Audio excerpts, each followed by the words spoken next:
राम हरे राम राम हरे हरे हरे कृष्णा हरे कृष्णा कृष्णा कृष्णा हरे हरे हरे राम हरे राम राम राम हरे हरे हरे कृष्णा हरे कृष्णा कृष्णा कृष्णा हरे हरे हरे राम हरे राम राम राम हरे हरे हरे कृष्णा हरे कृष्णा कृष्णा कृष्णा हरे हरे हरे राम हरे राम राम राम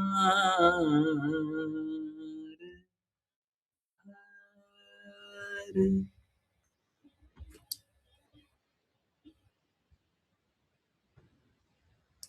हरे कृष्णा। बहुत बहुत धन्यवाद सभी का ज्वाइन करने के लिए। और चलिए अब स्टार्ट करते हैं भगवद गीता कंटिन्यू करते हैं। तो हम लोग देख रहे थे शंखनाद हो रहा था और शंखनाद कंटिन्यू हो रहा है। बिल्कुल जी, हरे कृष्णा। हरे कृष्ण गुरुजी। अनुवाद। कुंती पुत्र राजा युधिष्ठिर ने अपना अनंत विजय नामक शंख बजाया तथा नकुल और सहदेव ने सुघोष तथा मणिपुष्पक शंख बजाए।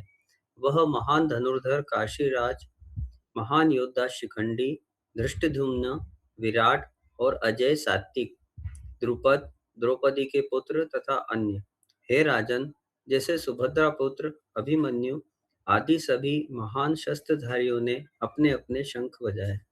तात्पर्य: संजय ने राजा धृतराष्ट्र को बड़ी चतुराई से सूचित किया कि पांडुपुत्रों को धोखा देने तथा अपने पुत्रों को राज सिंहासन पर बैठाने की उनकी अविवेकपूर्ण नीति बहुत प्रशंसनीय नहीं थी। पहले से ही संकेत स्पष्ट थे कि इस महायुद्ध में संपूर्ण कुरुवंश का विनाश हो जाएगा। पितामह भीष्म से लेकर अभिमन्यु जैसे पुत्रों तक संसार के अनेक राज्यों के राजाओं सहित सभी वहां उपस्थित थे और सभी का विनाश निश्चित था। यह संपूर्ण त्रासदी राजा धृतराष्ट्र के कारण हुई, क्योंकि उन्होंने अपने पुत्रों द्वारा अनुसरित नीति को प्रोत्साहित किया था। हरे कृष्ण गुरुजी। हरे कृष्णा हरे कृष्णा। देखिए क्या है, पहले तो यहाँ पे शंखनाद हो रहा है। तो गुरु महाराज आप बता रहे हैं बहुत महत्वपूर्ण बात कि देखिए कुछ लोग होते हैं अनीतिवान और बाकी जो अनीतिवान का साथ देते हैं वो भी अनीतिवान बन जाते हैं। यहाँ पे हम देख रहे हैं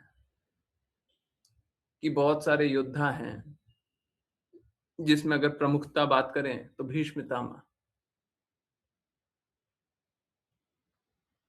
जो आप देखिए कि नीतिगत फैसले ही लेते हैं, हर कार्य भगवान कृष्ण के ही लिए करते हैं, परंतु फिर भी धृतराष्ट्र के साथ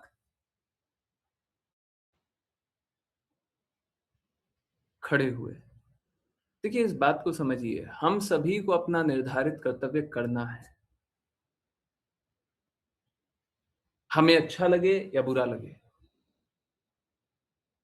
हम सभी को अपना निर्धारित कर्तव्य करना ही है। वास्तव में हमको ये जो निर्धारित कर्तव्य करना है, वो अप्रभावित होते हुए करना है, ये दूसरे अध्याय में हम लोग जानेंगे। अप्रभावित होते हुए, कि हमको भौतिक जगत और भौतिक परिस्थितियां प्रभावित न करें, इस प्रकार से कार्य करना है। तो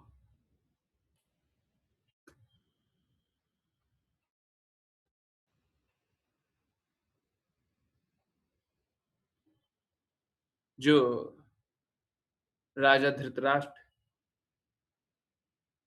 ने पापपूर्ण कार्य किए, वो इसलिए किया क्योंकि वो फल से आसक्त था। क्या फल से आसक्त था? कि उसका पुत्र दुर्योधन को राजपाट मिले।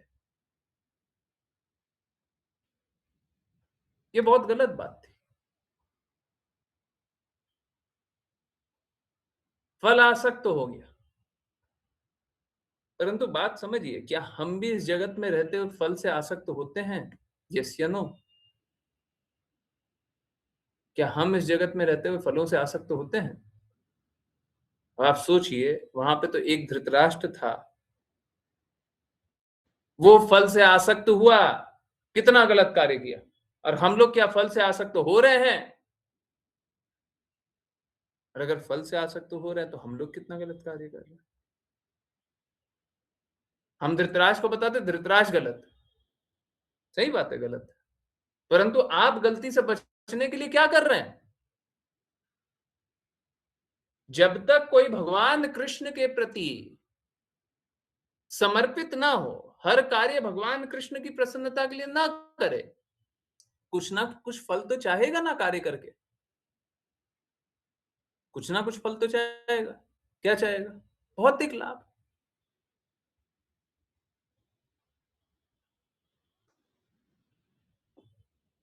भौतिक लाभ। हम्म,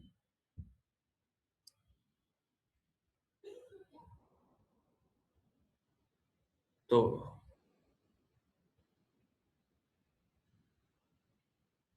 हम लोगों को इस जगत का हित और अहित में आकृष्ट नहीं होना चाहिए, आसक्त नहीं होना चाहिए।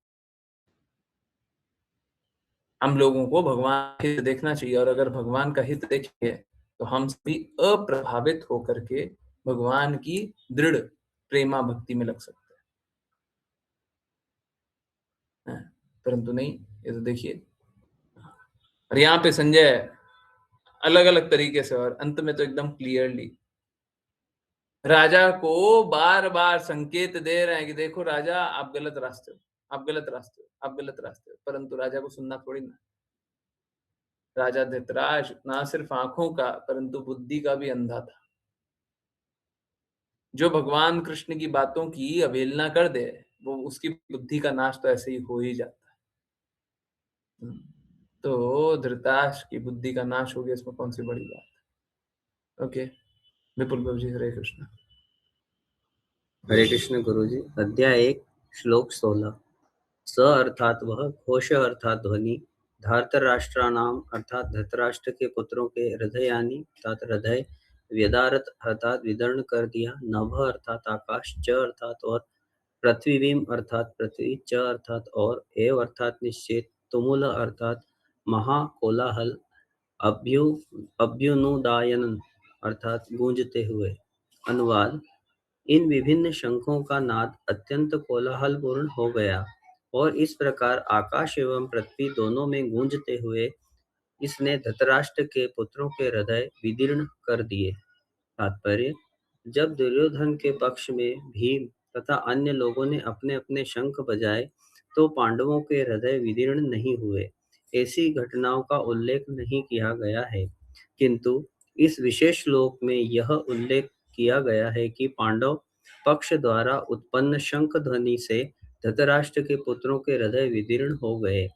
यह पांडवों तथा भगवान कृष्ण में उनकी अटूट श्रद्धा के कारण हुआ। जो व्यक्ति परमेश्वर की शरण ग्रहण करता है, उसे महानतम विपत्ति के मध्य में भी किसी भय की आकांक्षा नहीं रहती। हरे कृष्ण गुरु। आशंका। ओके, तो यहाँ पे कैसा है कि जब दुर्योधन का पक्ष या धृतराष्ट्र के पुत्रों का पक्ष जब शंखनाद किया, तो यहाँ पे पांडु के पुत्रों का हृदय विदीर्ण नहीं हुआ, उनको वो अप्रभावित रहे। परंतु जब पांडु के पुत्र शंखनाद कर रहे थे, तो सब कोई का हृदय विदीर्ण हो गया। हृदय विदीर्ण होने का अर्थ है फट सा पड़ा, हृदय फट गया। कैसा होता है, कभी जब बहुत शोर, बहुत जोर का आवाज होता है, तो अंदर तक कंपन आ जाता है ना? शंखनाद इतना कोलाहल पूर्ण था, इतना जोर जोर से शंखनाद हुआ कि उनका हृदय टूट गया। देखिए, मात्र इस बात का मेंशन कर देना, बात को बता देने से ही पता चल जाता है कि युद्ध का हाँ हाँ निर्णय किस तरफ आने वाला है। यहीं से पता चल जाता है। ठीक है, तो ओके, चलिए आगे समझने का कोशिश करते हैं। ओके, चलिए मैं कुछ पढ़ता हूँ। अथ तत्पश्चात व्यवस्थितान खड़े हुए, दृष्टवा देखकर, धार्तराष्ट्रान धृतराष्ट्र के पुत्रों को। देखिए, ये शब्द प्रयोग किया गया है, कौरव नहीं बोला गया यहाँ पे। क्या शब्द का प्रयोग किया गया है? धृतराष्ट्रान, धृतराष्ट्र के पुत्र, क्योंकि वो कौरव नहीं है, हैं? कुरु वंश के दोनों ही हैं, तो कौरव एक्चुअली में दोनों। ओके, कपिध्वज, हनुमान के चिन्ह वाला ध्वज, प्रवर्तते, प्रारंभ होने वाले, शास्त्र संपाते, शास्त्रों के आदान प्रदान। ओके, जस्ट अ मिनट, नहीं, ओके ठीक है। धनु, धनुष, उद्यममय, उठाकर, पांडव अर्जुन, ऋषिकेशम, ऋषिकेश को, तदा तब, वाक्यम वचन, ईदम यह, आह बोला, महीपते हे राजा। अनुवाद: हे राजन, उस समय पांडुपुत्र अर्जुन, जो हनुमान चिन्हित ध्वजा से युक्त अपने रथ में आसीन थे, ने अपना धनुष उठाया और धृतराष्ट्र के पुत्रों की ओर देखते हुए अपने बाण को संधान करने के लिए तैयार हुए। हे राजन, अर्जुन तब ऋषिकेश से ये वचन कहे। युद्ध प्रारंभ होने वाला था। तात्पर्य: युद्ध प्रारंभ होने वाला था। उपर्युक्त वर्णन से यह समझा जा सकता है, पांडवों द्वारा युद्ध क्षेत्र में कृष्ण के प्रत्यक्ष निरीक्षण में की गई सैन्य व्यवस्था को देखकर धृतराष्ट्र के पुत्र किसी सीमा तक हतोत्साहित हो गए।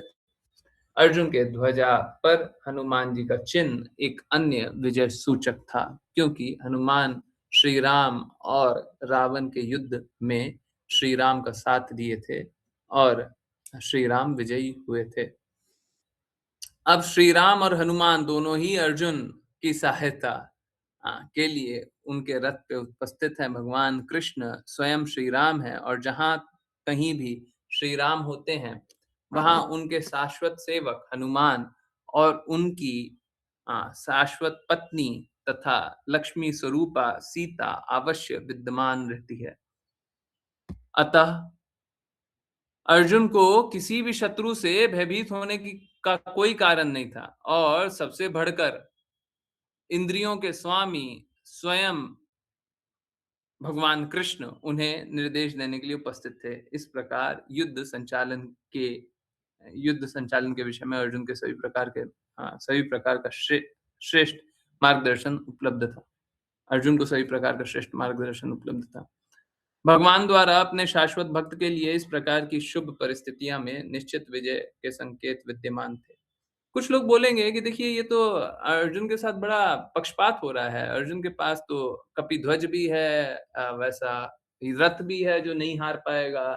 अ, और भी बहुत सारा शंखनाद भी हो रहा है और भी बहुत सारा इंडिकेशन कृष्णा है, भाग्य लक्ष्मी है ना? बहुत सारी बातें। ये तो पक्षपात हो रहा है जी। ये तो अर्जुन को पहले से ही जिताने के लिए एक पक्षपात हो रहा है। बात सही है, पक्षपात ही हो रहा है। एक बात बताइए एक बात बताइए, ऐसा पक्षपात आपके साथ भी हो सकता है, आप क्यों नहीं स्वीकार रहे हैं?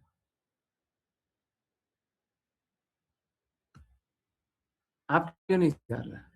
आपके साथ भी ऐसा पक्षपात हो सकता है, नहीं स्वीकारिएगा,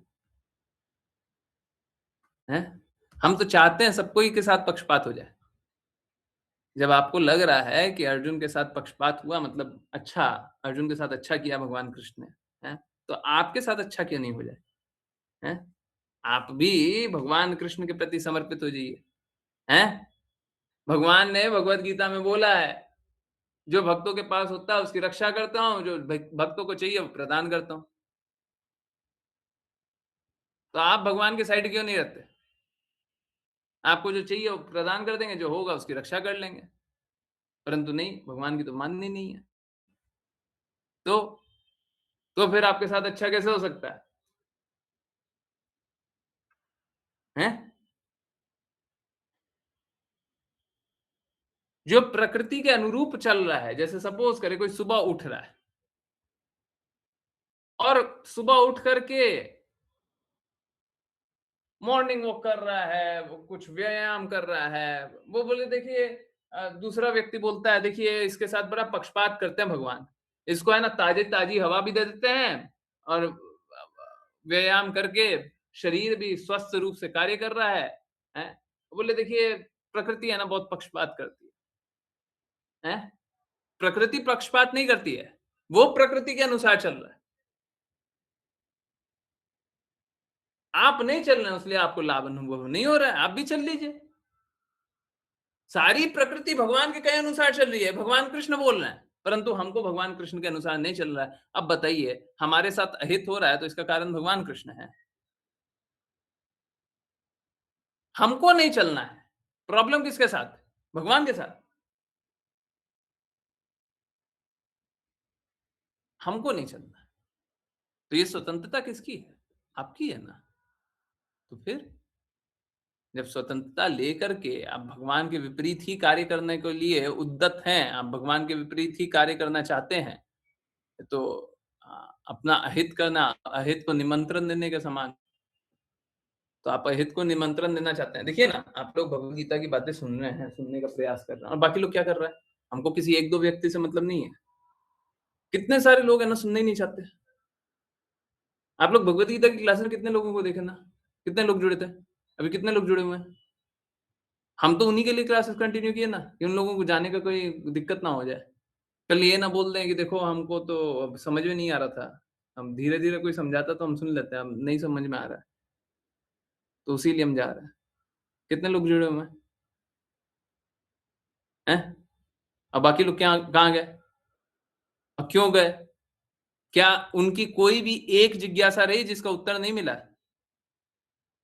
कोई भी एक रहा था? कोई भी एक प्रश्न ऐसा था? कोई एक ऐसा प्रश्न था जिसका उत्तर नहीं किया इतने दिनों में? हैं? कोई भी एक बताइए फिर क्यों गया? फिर क्यों गया? क्योंकि वो सच में चाहते ही नहीं है, भगवान के अनुसार चलना चाहते ही नहीं है। ये उनकी इच्छा हो सकती है। भगवान तो ऐसा नहीं बोलते। आधा घंटा भगवत गीता की क्लास। अरे स्पेशली घर में स्त्रियां, माताएं, अरे क्या दिक्कत हो जाता है? भोग तो सब कोई बनाते ही हैं, कुछ ना कुछ तो बनाते ही हैं, घर का कोई ना कोई कार्य तो करते ही हैं। कान में ईयरफोन लगाओ, आधा घंटा काम कर लो। नहीं, स्पीकर पे चला लो, आधा घंटा काम कर लो। आराम से किया जा सकता है, संभव है, परंतु करना नहीं। अब द्वेष कौन कर रहा है? भगवान की बात किसको नहीं माननी है?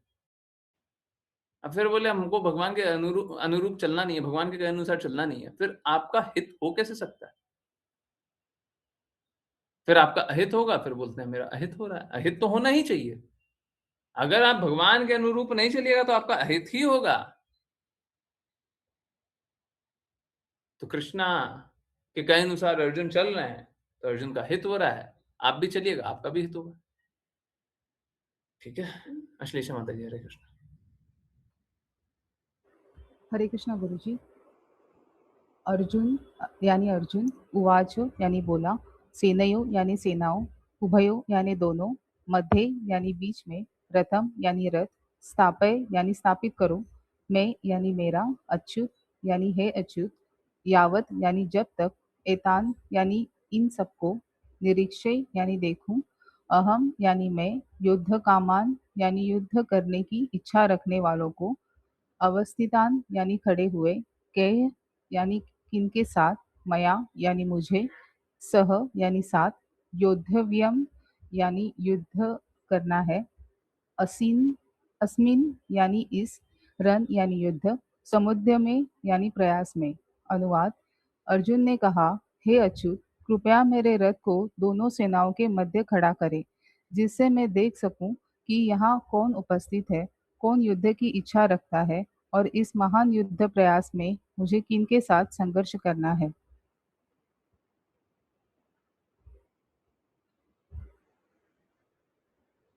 तात्पर्य।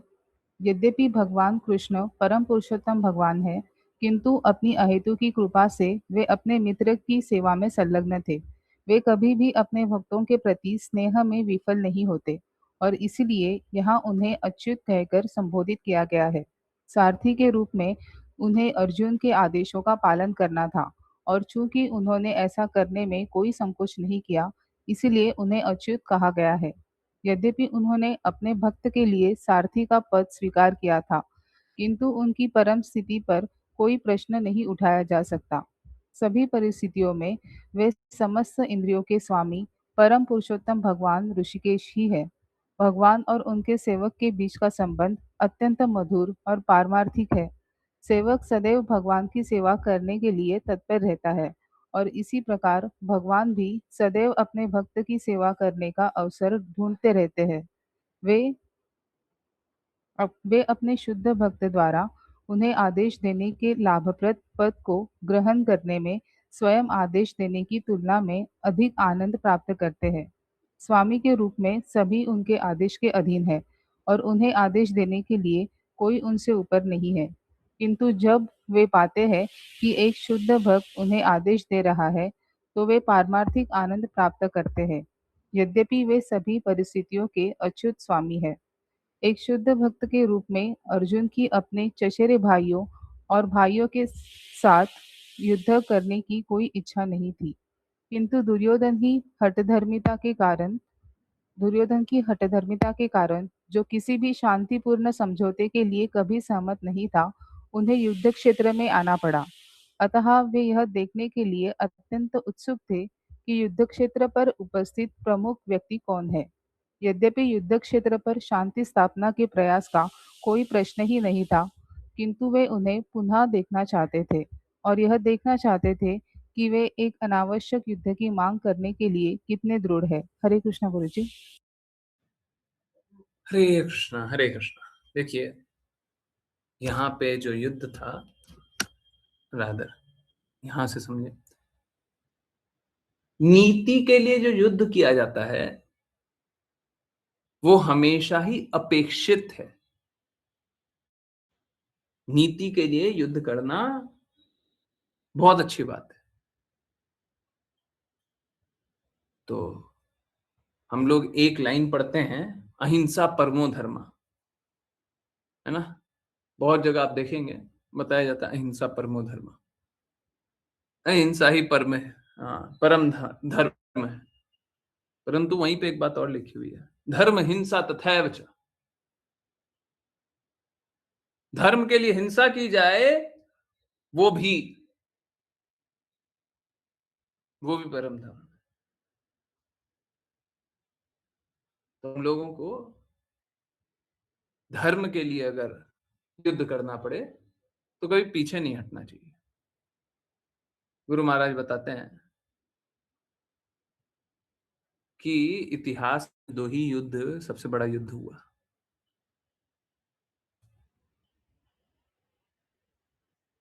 एक भगवान के शुद्ध भक्त द्वारा लड़ा गया, या शुद्ध भक्तों द्वारा लड़ा गया, पांडवों द्वारा या अर्जुन द्वारा, जैसे भी आप देखें। और दूसरा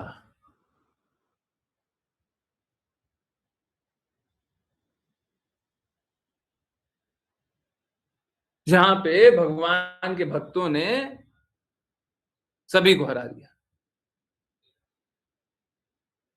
तो दोनों तरफ भगवान के भक्त ही थे। एक रावण को छोड़ा था,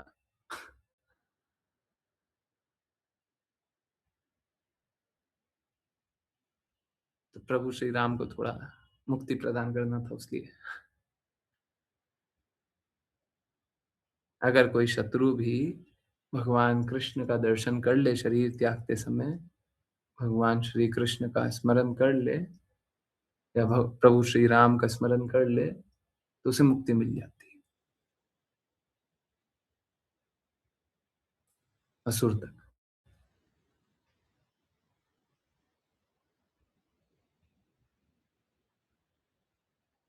भगवान यूं तो सबसे बड़े हैं,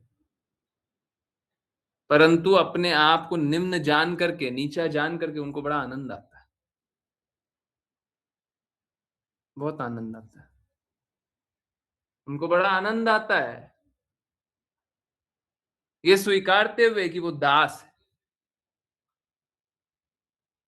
भगवान कृष्ण अपने भक्तों के दास बनने के लिए सदैव तत्पर हो जाते हैं। भगवान को किसी की सेवा करने की कोई आवश्यकता नहीं है, परंतु भक्तों की न सिर्फ सेवा करते हैं, अपने आप को अपने अपने भक्तों से निम्न स्वीकारते हैं। यहाँ पे अर्जुन के सारथी बन गए। भगवान भगवत गीता में बताते हैं कोई भी कार्य उनके लिए करना आवश्यक नहीं है, निर्धारित नहीं है, परंतु फिर भी वो कार्य करते हैं। क्यों? ताकि बाकी लोग अनुसरण करके कार्य करें। कि देखो भगवान ने भी काम किया, हम भी काम करेंगे। नहीं, ऐसा नहीं होना चाहिए कि भगवान ने काम किया इसलिए हम काम करेंगे। भगवान से हमारी क्या तुलना है? परंतु भौतिकवादी लोग इस प्रकार से आप देखते होंगे भगवान से तुलना करते रहते हैं। इसीलिए भगवान ने कार्य किया है, जबकि कार्य करने की कोई आवश्यकता नहीं, युद्ध करने की कोई आवश्यकता नहीं। तो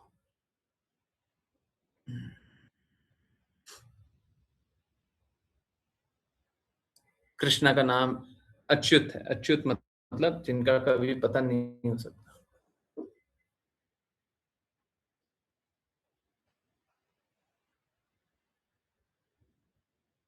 भगवान अपने भक्तों की सेवा करने में इतने आगे बढ़ जाते हैं कि उनका सेवक बनने को तैयार हो जाते हैं।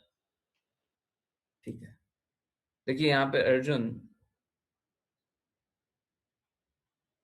युद्ध क्षेत्र में, जैसे अभी दुर्योधन तो क्या कर रहा था? अभी दुर्योधन आकलन कर रहा था, है ना? आप लोग देख रहे थे ना, दुर्योधन सामने वाले लोगों का आकलन कर रहा था कि कौन कौन योद्धा है हमारे सामने। नहीं, भीष्म पितामह आप तो ज्यादा अच्छे हैं, वहां पे तो धृष्टद्युम्न, नहीं आप उससे ज्यादा अच्छे, तो आप वहां पे तो आकलन कर रहा था। अर्जुन व्यथित हो रहा है। देखिए एक भक्त होता है परा दुखा दुखी होता है, दूसरे के दुख में दुखी हो जाता है। परंतु भगवान कृष्ण ये बात बताते हैं हम सभी को अपना निर्धारित कर्तव्य करना चाहिए। दुखी होने के कारण हम काम करना छोड़ देंगे, बड़ी मूर्खता होगी। इसीलिए हम लोगों को अपने सुख और दुख पे ध्यान केंद्रित नहीं करके भगवान के हित पे ध्यान केंद्रित करना चाहिए, भगवान के सुख और दुख पे ध्यान केंद्रित करना चाहिए। यूं तो भगवान के लिए सब कुछ ही सुख देने वाला है, परंतु भगवान बताते हैं कि भक्तों की रक्षा के लिए, दुष्टों के संहार के लिए मैं आता हूं। तो भक्त का क्या कार्य है? भक्त भी भक्तों की रक्षा करे। दुष्ट व्यक्ति नहीं, दुष्ट गुणों का तो संहार करने का प्रयास करे ही करे। देखिए, आप सभी में और किसी में भी कितना भी अवगुण हो, आप भगवान की बातें सुनते रहिए, आपके दुष्ट गुणों का अपने आप ही संहार होते रहेगा। हैं? तो कृष्णा ने हमको उनकी बातें दी ताकि हम हाँ, हाँ, हाँ, उनकी बातों को सुन करके हम लोग अपने दुष्ट गुणों का संहार करें। चैतन्य महाप्रभु ने हरे कृष्ण महामंत्र दिया। अगर हम लोग भगवान का हरे कृष्ण महामंत्र करते हैं तो हम लोगों का दुष्ट विचारों का संहार हो जाएगा। परंतु इन सब में भी सबसे महत्वपूर्ण ये है कि श्रवण करें, भगवान की बातों का श्रवण करें, प्रेम अनुभव होए। ऐसे एक्चुअली में आदेश से हम लोगों को नाम जप करना चाहिए, परंतु एक बार प्रेम अनुभव होने लग जाए, आदेश से नाम जप कर लीजिए, परंतु एक बार प्रेम अनुभव होने लग जाए, फिर भगवान के लिए सेवा बढ़ाते चले जाइए, बढ़ाते चले जाइए, बढ़ाते चले जाइए, बढ़ाते चले जाइए, सदैव सेवा में, सदैव प्रेम में डूबे रहिए। हमेशा भगवान की सेवा में डूबे रहिए, हमेशा भगवान के प्रेम में डूबे रहिए, हमेशा, सदैव। कृष्णा भगवत गीता में यही बोलते हैं, सदैव मेरा चिंतन करो, सदैव मुझे नमस्कार करो, सदैव मेरी भक्ति करो। अगर हम हमेशा ही भगवान की सेवा में डूबे रहेंगे तो सदैव भगवान का चिंतन करेंगे। जब भगवान की प्रसन्नता के लिए करेंगे सारा कार्य, तो सदैव भगवान को नमस्कार भी करेंगे। सदैव भगवान का चिंतन करो, उनकी पूजा करो, उनको नमस्कार करो। इस प्रकार से हम सभी भगवत प्रेम में धीरे धीरे धीरे आगे बढ़ जाएंगे। कृपया करके आप सभी भी दृढ़ता से आगे बढ़िए, है ना। हाँ, और कोई जिज्ञासा रहे, कुछ नहीं समझ में आया है, कुछ कंफ्यूजन हो, कृपया पूछा कीजिए, ठीक है। परंतु इस पथ पे दृढ़ता से आगे बढ़िए। चलिए अब करते वैष्णव प्रणाम मंत्र। वैष्णव प्रणाम मंत्र आज आश्लेषा माता जी करेंगी। हरे कृष्ण। हरे कृष्ण गुरुजी। वाञ्छकल्पतरुभ्यश्च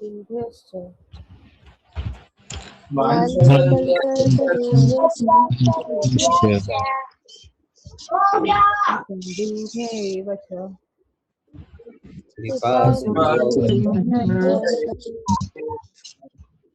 पतितानां पावनेभ्यो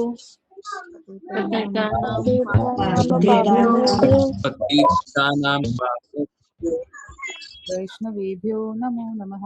वैष्णवेभ्यो नमो नमः। अनंत कोटि वैष्णव वृंद की जय श्री भक्ति वेदांत स्वामी श्रील प्रभुपाद की जय श्रील भक्ति सिद्धांत सरस्वती ठाकुर गौर किशोर दास बाबा जी, भक्ति विनोद ठाकुर, जगन्नाथ दास बाबा जी, नामाचार्य श्री हरिदास ठाकुर की जय जय श्री रूप सनातन भट्ट रघुनाथ जी, गोपाल भट्टदास रघुनाथ की जय जय श्री कृष्ण चैतन्य प्रभु नित्यानंद श्री अद्वैत सरस्वती गौर भक्तवृंद की जय गंगा मैया यमुना माई वृंद देवी तुलसी महाराज पुरी द्वारका वृंदावन धाम की जय गीता श्रीमद् भागवतम चैतन्य चैतामृत की जय सभी भक्तों की जय हरे Krishna Hare Krishna, Krishna Hare Hare, Hare Rama, Rama Rama, Hare Krishna, Hare Krishna, Krishna Krishna, Hare Hare, Rama Rama, Hare Rama, Hare Krishna, Hare Rama, Hare Rama, Rama Rama, Hare गुरु जी। Hare Krishna Guruji. Hare Krishna Guruji. Hare Krishna.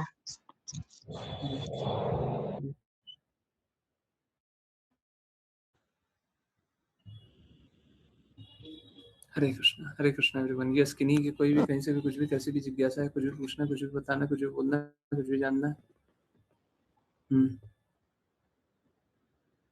Yes, कुछ भी पूछना है, सब कुछ समझ आ गया? कोई doubt है? नहीं? पक्का? ठीक है, ओके। वृंदावन दिव्य चिंतामणि रत्ना मंदिर मनोहर अभ्रत कालिंदी नीर राजहंसा कली कर ताहे शोभ कनक कमला तार मध्य हेमा पीठा अष्टदल विष्टिता अष्टदल प्रधान नायिका तार मध्य रत्न स्थान बासिया छेन्दु जान श्याम संग सुंदरी राधिका रूप लावण्य राशि हमें अपरिचय खासी हस परिहस संभाषण नरोत्तम दास को नित्य लीला सुखमय सदा स्फुरुक मोरामन वृंदावन रम्य स्थान दिव्य चिंतामणि धाम रत्ना मंदिर मनोहर हरिहराय नम कृष्ण यादवाय नमः यादवाय माधवाय केशवाय नमः हरि हराय